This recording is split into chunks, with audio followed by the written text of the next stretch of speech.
ave de hora na de mainte trempang, boi ordem de fiscal, Lance Recherche e RST adrenta pelo menos 3 casos. Kuta queda de San Nicolás, de Sabaneta e de Alto Vista. Também adrenta de negócio riba Avenida Milo Cruz. Essa está relacionada com um caso grande, boa investigação andando para basta tempo do de Lance Recherche e RST. Trata de ex-ministro de Transporte, Cris Romero, conselheiro Ed Brisen e diretor de Coran Digital, Sr. Omar Coleman, quem estava conselheiro para ex-ministro Romero.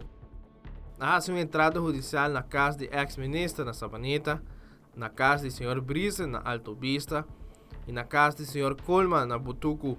Momento que terminar na casa de Sr. Coleman na Butuco, Recherche na detener Sr. Coleman e vai com ele na sua oficina de Coran, que queda riba Avenida Milo Cruz. E aqui também tem uma entrada judicial para buscar documento com o Sr. Coleman sua companhia de consultancy, não por ter relacionado com o caso grande aqui. O caso aqui a começar de vir na contrato na dudoso de período que o Sr. Romero estava em função de ministro. Maneira Ministério Público informar essa aqui da primeiro passo de investigação andando e não pode descartar que pode ter mais detenção relacionada com o caso grande aqui.